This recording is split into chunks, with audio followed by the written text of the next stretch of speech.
অনুপ্রবেশকারীদের ক্ষেত্রে zero tolerance নীতিতে এগোবে আমাদের সরকার। রাজ্যের মানুষকে ভরসা দিতে চাই। একবার নিরঙ্কুশ সংখ্যাগরিষ্ঠতা নিয়ে বিজেপি সরকার তৈরি করুন। আমরা ডিটেক্ট, ডিলিট এবং ডিপোর্ট নীতি মেনে চলি। আর কি বলেছেন অমিত শাহ? দেখুন, हमारी सरकार घुसपैठ के प्रति जीरो टॉलरेंस की नीति से आगे बढ़ेगी।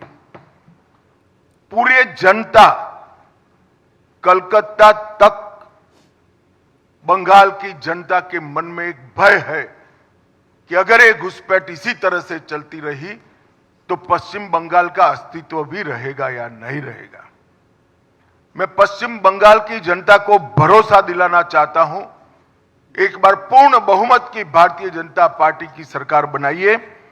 हम डिटेक्ट, डिलीट और डिपोर्ट ये पॉलिसी के तहत चुन चुन कर एक एक घुसपैठियों को बंगाल के बाहर निकालने का काम करेंगे और बंगाल और देश को सुरक्षित करेंगे।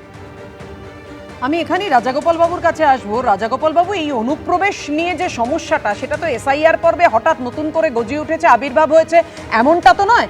একেবারে আগে থেকেই দীর্ঘদিন ধরে এই সমস্যা ছিল। এবার অমিত শাহ বলছেন অনুপ্রবেশকারীদের ক্ষেত্রে জিরো টলারেন্স নীতি সম্ভব হবে। না, দেখুন, সম্ভব কি অসম্ভব সেটা খুব গুরুত্বপূর্ণ নয় ভোটের সময়। ভোটের সময় যেটা প্রয়োজন, যে আমি দৃঢ়তা জানাচ্ছি যে আমার ডিটারমিনেশন, যারা ভারতবর্ষে ঢুকেছে, ভারতবর্ষের সম্পদ নষ্ট করেছে, এখানকার লোকদের চাকরি নষ্ট করেছে, জমি অধিকার করেছে, এবং এখানকার যে মানুষের যে আইডেন্টিটি সেটাও বিঘ্নিত হওয়ার সম্ভাবনা হচ্ছে, সেই জায়গায় আমি প্রতিশ্রুতি দিচ্ছি আমরা সরকার থেকে তৈরি থাকবো এবং এদের বিরুদ্ধে ব্যবস্থা। এই যে কথাটা, এই সরকারের তরফে ডিটারমিনেশন, হোম মিনিস্টার, দেখুন আজকে বিজেপির সংকল্প বার্তা যদি লোকাল কোনো নেতা করতেন তার একটা মানে থাকতো, যেটা বলছেন দেশের স্বরাষ্ট্র, তার একটা গুরুত্ব আছে। তার ফলে স্বাভাবিকভাবেই যারা ভোটদাতা তারা তো মনে করবেন যে এটা তো ভালো, তাই না? আমাদের সুরক্ষার জন্য কেউ তৎকাল ভাবেনি, এতকাল বাইরে থেকে লোক ঢুকে পড়েছে, নানান বিপদের মধ্যে আছি, আতঙ্কের মধ্যে আছি, একবার বাংলাদেশ থেকে রিফিউজি হয়ে আসতে হয়েছে, আবার কোথায় যেতে হবে, এরকম উৎকণ্ঠা অনেকের মধ্যেই হয়তো আছে। এই উৎকণ্ঠাটা যদি হোম মিনিস্টার বলেন যে আমরা এসব করবো, কি করবেন আগামী দিনে সেটা তো দেখতে হবে, কিন্তু বলাটাই বোধহয় ভোটের নিরিখে এটা খুব গুরুত্বপূর্ণ। এবং মানুষ সত্যিকারে কতটা এটাকে গ্রহণ করবে বা খাবে সেটা নির্বাচনের সময় বোঝা যাবে, কিন্তু নির্বাচনের আগে এইগুলো বলছিলেন। আমি বলছি যে একদম এসআইআর এর পর্বের সময় থেকে বারবার বিজেপি বলছিল যে রোহিঙ্গা এবং বাংলাদেশকারী বেছে বেছে তাদেরকে বাড়ির ঘাট ধরে বাইরে বের করে দেওয়া হবে। এখনো পর্যন্ত সেই লিস্ট পাওয়া যায়নি। কিন্তু না, ইসিআই এর কোনো কাজ নয়। ইসিআই ভারতের নাগরিক বলা, এছাড়া কারা রোহিঙ্গা কারা, এটা ইসিআই এর কাজ নয়। ইসিআই খালি নাগরিক আইডেন্টিফাই। আমি ইসিআই এর কাজ বলিনি, আমি বলছি যে বিজেপি বারবার দাবি করেছিল কারা রোহিঙ্গা কারা বাংলাদেশকারী, বিজেপি ঠিক সেই তালিকা। ইসিআই এর মাধ্যমে এসআইআর এর সঙ্গে জড়িয়ে লাভ নেই। এসআইআর এর সঙ্গে যারা জড়াচ্ছে তাদের মন গড়া কথা বলছে। এসআইআর এর কাজ এসব নয়। কিন্তু এসআইআর যে নাগরিক নয় আপাত দৃষ্টিতে মনে হচ্ছে, তারা তো কনফার্ম করছে না, আপাত দৃষ্টিতে মনে হচ্ছে ডকুমেন্ট দেখাতে পারছে না, সুতরাং এদেরকে ভোটার লিস্টে রাখা যায়নি। যদি হোম মিনিস্ট্রি মনে করে যে এটা যোগ্য, তাহলে পরে দেখা যাবে। কিন্তু বুঝেছেন, এখন যারা রোহিঙ্গার কথা বলেছে বা অন্যদের কথা বলেছে, এখন সেইগুলো তথ্য হোম মিনিস্ট্রি কিভাবে দেবে এবং কতজন আছে, এখন সেটা তো তারাই ঠিক করবে। রোহিঙ্গা কতজন একদম। রাজাগোপাল বাবু বলছেন যে অনুপ্রবেশ কি শুধু ভোটের তাসই থেকে যাবে, নাকি আখের এটাই সমস্যাটার সমাধান হবে? অবশ্যই নজর থাকবে সেদিকে। কিন্তু এই অনুপ্রবেশ ইস্যুতেই পাল্টা আক্রমণ শানিয়েছেন মমতা বন্দ্যোপাধ্যায়। এই লিস্টেই তো মোদি জিতেছিলেন, অমিত শাহ জিতেছিলেন। আর কি বলেছেন? এসআইআর কেন করলো ইলেকশনের আগে? এই লিস্টেই তো মোদিবাবু জিতেছিলেন, মোটা ভাই জিতেছিলেন। তাহলে আজকে তারা পদত্যাগ করুক যদি এই লিস্টে অনুপ্রবেশকারী থাকে। অনুপ্রবেশকারী বর্ডার সামলায় কে? কেন্দ্রীয় সরকার। সিআইএসএফ চালায় কে? কেন্দ্রীয় সরকার। সিবিআই চালায় কে? কেন্দ্রীয় সরকার। আইটিবিটি চালায় কে? কেন্দ্রীয় সরকার। যদি কেউ অনুপ্রবেশকারী ঢোকে তো অমিত শাহ রিজাইন করা উচিত, আমাদের নয়, কারণ আমরা ঢোকাইনি, আমাদের ঢোকাবার ক্ষমতা নেই। প্লেনে আসলে চেক করেন কাস্টমসকে সেন্ট্রাল গভর্নমেন্ট, ট্রেনে আসলে ওটা কার আন্ডারে? Central government. আমাদের আন্ডারে এগুলো নেই, মাথায় রাখবেন। এটা অনুপ্রবেশকারীদের কারখানা নয়, এটা মানবিক মানুষের, এটা হচ্ছে এটা মানবিক মানুষের আশ্রয়ের ঠিকানা। আজকে সংকল্পপত্র প্রকাশের পর যখন অমিত শাহের কাছে প্রশ্ন যায় যে মুখ্যমন্ত্রী মুখ কে হবেন, তখন অমিত শাহ বলেন পশ্চিমবঙ্গে সুশাসন চাই, কোনো সুযোগ্য বাঙালি ব্যক্তি মুখ্যমন্ত্রী হবেন। দিল্লি থেকে সরকার চললেও ভালো, কিন্তু বাংলাদেশ থেকে সরকার চলবে এরকম সরকার চাই না। দেখুন, लंबी प्रक्रिया हुई है। ऑटो वाले, मत्स्य पालन करने वाले, किसान, बेरोजगार युवा, पीड़ित महिला है, बुद्धिजीवी, कलाकार, ये सैकड़ों सेगमेंट के साथ बंगाल में चर्चा कर कर बंगाल के हमारे मैनिफेस्टो कमेटी के अध्यक्ष के नेतृत्व में ये मैनिफेस्टो बना है। अब दीदी ये बहुत हो गया, ऊपर नीचे, ऊपर दिल्ली से अब नहीं होगा। यहां सुशासन चाहिए। और मैंने पहले ही स्पष्ट कर दिया कि बंगाल में पैदा हुआ व्यक्ति, बंगाली भाषी व्यक्ति, बंगाल का नागरिक, सक्षम व्यक्ति ही बंगाल का मुख्यमंत्री बनेगा।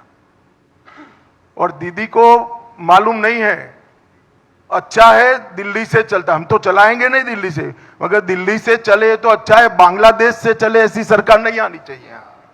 কিন্তু মমতা বন্দ্যোপাধ্যায় কি বলছেন?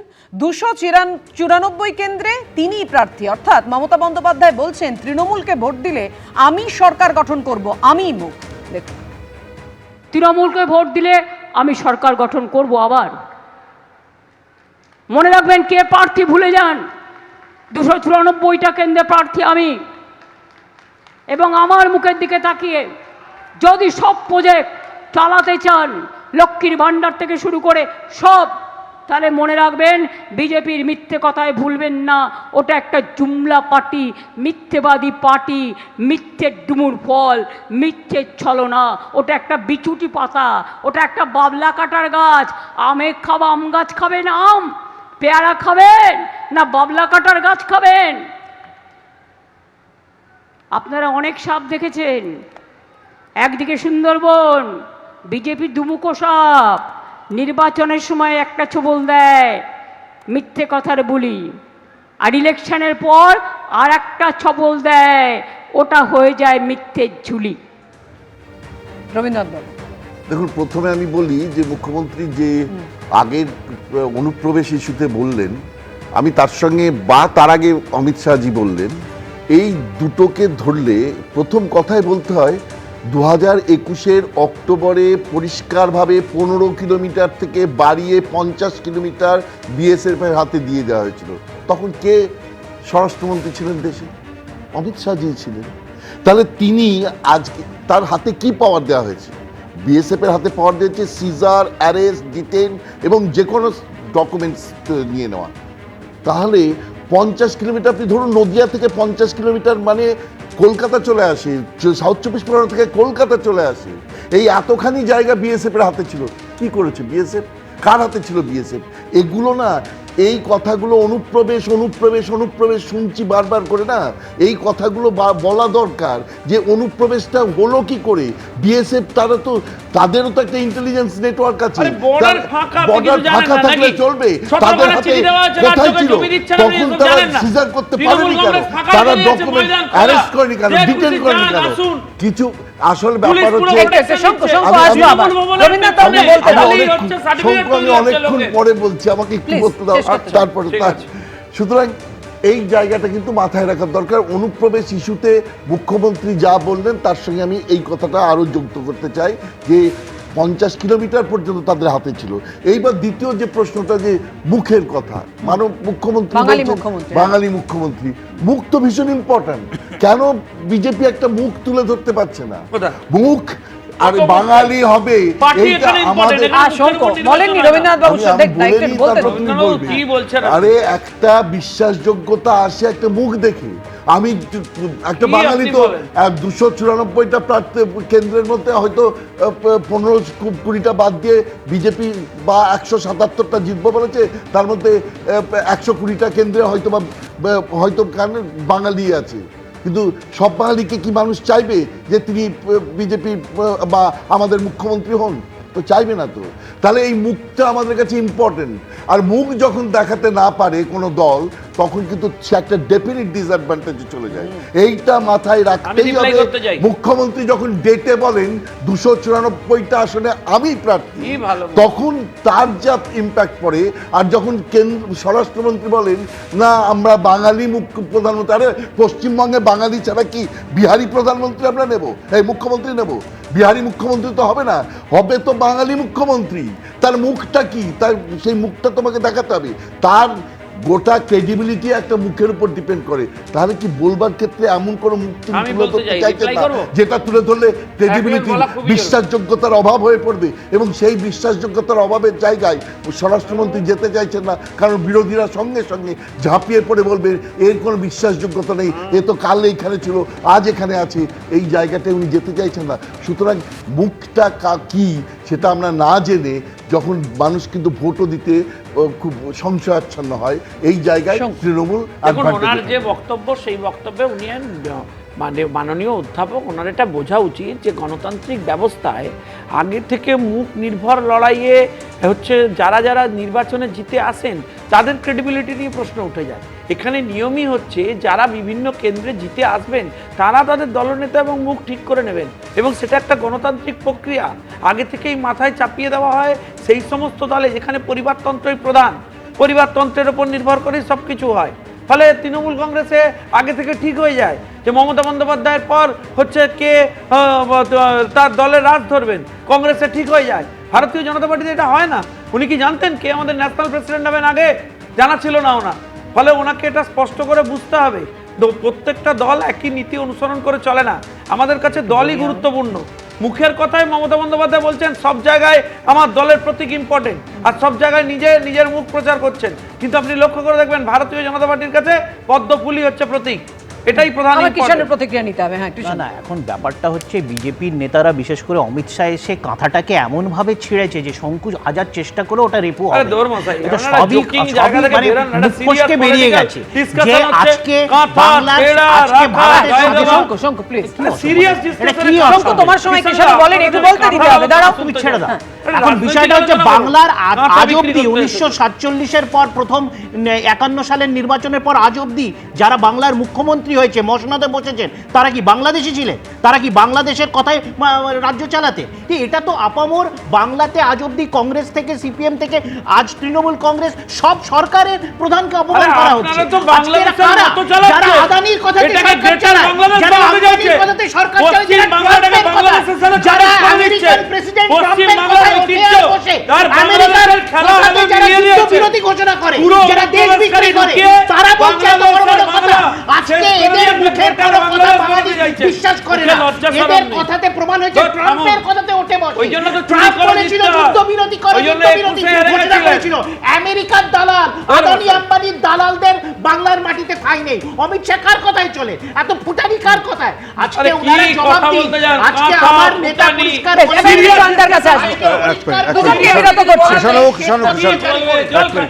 বাঙালিকে শুধু বাংলা শব্দ প্রয়োগে আমরা একটু সচেতন হই। একটু বলতে দাও। প্রাইম চ্যানেলে কাঁথা নিয়ে আলোচনা। আচ্ছা ঠিক আছে, কাঁথা নিয়ে আলোচনা করলে কম্বল নিয়ে আলোচনা করবে নাকি? নির্দিষ্টভাবে মাথায় রাখতে হবে যে এমন একজন ভদ্রলোক আলোচনা করছেন যিনি যার নামে অনেক কিছু ব্যাপার ট্যাপার আছে, আমরা সেখানে এটা নিয়ে কথা বলতে চাইছি না। আজকে স্বরাষ্ট্রমন্ত্রী হিসেবে তিনি অনুপ্রবেশকারীর কথা বলছেন ভোটের আগে দাঁড়িয়ে, 21 সালের আগে ভোটের আগে দাঁড়িয়ে অনুপ্রবেশকারীর কথা বলেছিলেন, এবং সারা ভারতবর্ষ জুড়ে একটা ন্যারেটিভ তৈরি করেছিল। অল ইন্ডিয়া শোতেও আমরা হিন্দি ভাষা বা ইংরেজি ভাষাতে শুনতে পাচ্ছি পশ্চিমবাংলার ভোটারই নাকি বাংলাদেশি। এই রকম কথাবার্তাগুলো বিজেপির নিজস্ব যে চ্যানেলগুলো আছে সেগুলোতে চালানোর চেষ্টা হয়েছে।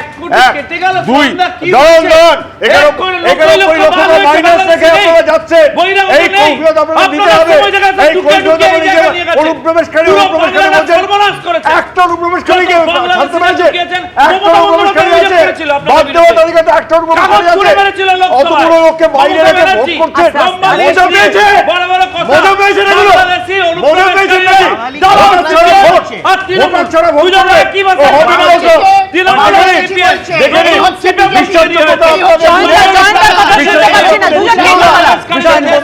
এখানে এক সেকেন্ড বাপি, আমি কিন্তু বলবো আমাকে হ্যাঁ, বলতে দেওয়া হচ্ছে না। হ্যাঁ, আমি কিন্তু সর্বনাশ শঙ্কু থামালাম, জয়ন্তাকে বলতে দাও।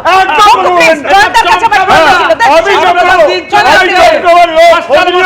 আমি চমকাবো না। কোনো ব্যক্তি আক্রমণ নয়, আমি থামালাম।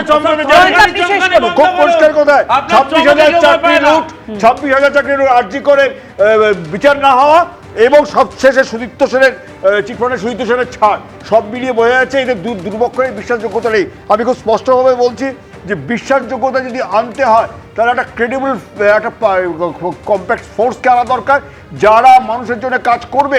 এই সুবিচার এই পরিস্থিতি আনার জন্য, রাজনৈতিক পরিস্থিতি তৈরি করার জন্য এই লড়াইটা আমরা লড়ছি। এইখানে খুব স্পষ্টভাবে 91 লক্ষ মানুষকে ভোটার তালিকার বাইরে রেখে বৈধতা থাকে। আজকে আর 9 দিন বাদে 23 তারিখ নির্বাচন, 13 দিন বাদে নির্বাচন। আপনার কাছে ভোটার লিস্ট আছে, ওয়েবসাইট, আপনার কাছে কম্পিউটার আছে, চালান তো। ওয়েবসাইটে লোড করতে পারছেন আপনি ভোটার লিস্ট? নেই কেন? একটা ইনকম্পিটেন্ট নির্বাচন কমিশন এসছে। আমরা গতকাল যখন গেলাম তখন চেপে ধরেছে, একটা প্রশ্নের উত্তর দিতে পারেনি কমরেড সুনীল গ্রাহিনী, কমরেড করণ মজুমদার, কমরেড সুখেন্দু পাণিগ্রাহী। আমরা খুব স্পষ্টভাবে বলছি এই অরাজকতা পুরোপুরি ইলেকশন কমিশন দায়ী, এবং ইলেকশন কমিশনের অপদার্থতার জন্য আজকে অ্যাডজুডিকেশন হয়েছে এবং সেটা কোর্ট অব্দি দৌড়চ্ছে। ট্রাইব্যুনালের সামনে এত লম্বা লাইন, দায়ী অবশ্যই নির্বাচন কমিশন, পেছন থেকে নরেন্দ্র মোদী, অমিত শাহ।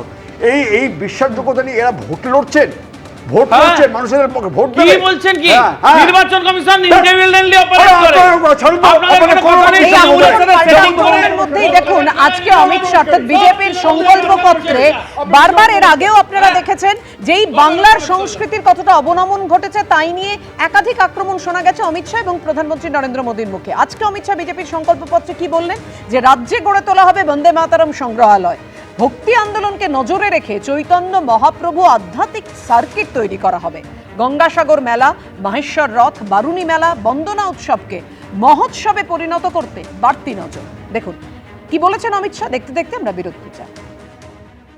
वंदे मातरम संग्रहालय का निर्माण जो होगा वो केवल एक म्यूजियम नहीं होगा, इसको सेंटर बनाकर बंगाल की संस्कृति को हम फिर से एक बार आकाश की ऊंचाइयों को छूने वाली संस्कृति बनाने के लिए एक पूरा प्रयास का केंद्र इसको बनाएंगे। भक्ति आंदोलन को मजबूत कर कर चैतन्य महाप्रभु आध्यात्मिक सर्किट को हम विकसित करेंगे। गंगा सागर मेला, महेश्वर रथ, वारुणी मेला और वंदना उत्सव, उसको अंतर्राष्ट्रीय आध्यात्मिक सांस्कृतिक महोत्सव के रूप में हम स्थान दिलाने का प्रयास करेंगे। बंगाल के प्रसिद्ध मेलों को यूनेस्को की धरोहर बनाने का प्रयास कर कर विश्व भर से यहाँ पर पर्यटन आए, इसके लिए हम प्रयास करेंगे। और कलकत्ता की विरासत, संस्कृति और बनने वाले रिवर फ्रंट के माध्यम से कलकत्ता में भी एक प्रकार से हम बहुत बड़ा पर्यटन आकर्षित हो, इस प्रकार का प्रयास करेंगे और कलकत्ता को लिविंग सिटी के रूप में पूरे विश्व में प्रस्तापित करने का प्रयास करेंगे। কৃষ্ণ, তোমরা বারবার বলো যে বিজেপি বাঙালির সংস্কৃতি, বাংলার কৃষ্টির কথা কিছুই বোঝে না, আঘাত হানে বারবার, কিন্তু আজকে তো অমিত শাহ বাংলা তথা বাঙালির হৃদয়ে একেবারে সপ্তমে পৌঁছে দিলেন। বন্দে মাতরম সংগ্রহালয় থেকে শুরু করে গঙ্গাসাগর মেলা উৎসবকে মহোৎসবে পরিণত করতে বাড়তি নজর দেওয়া হবে বলছেন। না, এর মধ্যে কোনোটাই তো ছিল না যেগুলো উনি এত 12 বছর ধরে বিজেপি সরকার করতে পারতো না। এর মধ্যে অনেক কিছুই আছে যে বিজেপি সরকার তার ক্ষমতায় করতে পারতো। এই যে বলল মহিলাদের টাকা দেবে, মহিলাদের টাকা দিত, ব্যাংক অ্যাকাউন্ট তো আছে, দিয়ে দিত সরাসরি টাকা, 3000 টাকা করে দিত, সারা ভারতেই দিত, বিজেপি শাসিত রাজ্যতে দিত, কোথাও তো দিতে পারেননি। উনি শুধু জুমলাবাজি করতে জানে। দিনের শেষে মানুষ মনে রেখেছে, উনি বলেছেন ডিটেক্ট, ডিলিট, ডিপোর্ট। তার মানে বাংলাতে যে 91 লক্ষ মানুষের নাম কেটেছেন, যার মধ্যে এখনও যারা বৈধ ভোটার আছে প্রায় 30-40 লক্ষ, তো তাদেরকে উনি বললেন তারা বিদেশি, তারা বাংলাদেশি। পরিষ্কার ধরে চুরি ডাকাতি ভোটের দিতে পারছে, ভোটে দিচ্ছে, এখন কেঁপে গেছে। পারছো না তোমরা, এজেন্ট দেওয়ার ক্ষমতা নেই, এই ভয় ভয় কান্ডারি করে লড়ছো। ইলেকশন কমিশন 3000 টাকা বলে যাবেন তো বলা হচ্ছে তো লাগে না, আপনাদের দিতে না বলে চলে যান না। ইলেকট্রাল কেন্দ্র আমরা টাকা দেয়, সেই টাকা চলে চুরি গেলে করে তো গোয়ায় বিরোধী জিততে করতে 3,000, সুবিধা হয়, আর আমরা বাংলায় চলে গেলে জিতলে তো লবডাউন কংগ্রেস আর একটু রাজাগোপাল বাবুর কাছে আসবো সেটা হবে না। এটা একটু রাজাগোপাল সেগুলো বাবুর কাছে আসি। রাজাগোপাল বাবু, একেবারে রবীন্দ্র পরম্পরাকে এগিয়ে নিয়ে যাওয়ার কথা থেকে থিয়েটারের আধুনিকীকরণ, বাঙালি সংস্কৃতিতে জোর দিলেন অমিত শাহ। হ্যাঁ দেখুন, এগুলো ভোটের সময় তো কাজে লাগে, যেহেতু সময় নেই আমি একটি কথাই বলবো যে পশ্চিমবঙ্গের নির্বাচনে দেখা গেছে লক্ষ্মীর ভান্ডার ইত্যাদি প্রকল্প, তার আগে আসামে অরুণোদয় প্রকল্প আমরা দেখেছি চালু হয়েছে। এগুলো মেয়েরা অনেক বেশি ছেলেদের থেকে ভোট দেয়। মহিলাদের যে একটা ডমিনেন্স ছিল, যারা তৃণমূলকে ভোট দিত, এখন ডাবলের বেশি দেওয়াতে আমার ধারণা পুরো অঙ্ক কিন্তু নির্বাচনী গণিত বিজেপি পাল্টে দেওয়ার চেষ্টা করছে। এইটুকুনি খালি। রবীন্দ্রনাথ বাবু, ওয়ান লাইন। হ্যাঁ দেখুন, মহিলাদের উপর যে গুরুত্ব দিয়েছেন এটা তো বোঝাই যাচ্ছে, কারণ মহিলাদের ট্রান্সপোর্ট ফ্রি হবে। যদি সেই ট্রান্সপোর্ট ফ্রি ব্যাপারটা অন্তত মেনে নেওয়া হয়, অনেক মহিলা কাজে গেলে যে পরিমাণ তাদের টাকা দিতে হয় ট্রান্সপোর্টের পিছনে, সেটার থেকে বেঁচে আসবে। সুতরাং মহিলারা সেই ব্যাপারটাতে তো অ্যালিওর্ড হবেই, এটা তো খুব স্বাভাবিক। লোকাল ট্রেনে আরে এটা বলুন যে মহিলারা রাতে সহস্রে কাজ করবে, এদের মুখ্যমন্ত্রী বলেন রাতে মহিলাদের কাজ করার দরকার নেই। এটা মহিলা বিরোধী সরকার। মহিলা ভোটার থেকে একদম একদম একদম মহিলা ভোটার থেকে একাধিক প্রতিশ্রুতি। এখন 4 মের পর প্রতিটি দলই যে জিতে ক্ষমতায় আসবে, প্রতিশ্রুতি আদৌ রক্ষা হয় কিনা অবশ্যই আমাদের নজর থাকবে সেই দিকে। এবিপি আনন্দ, এগিয়ে থাকে, এগিয়ে রাখে।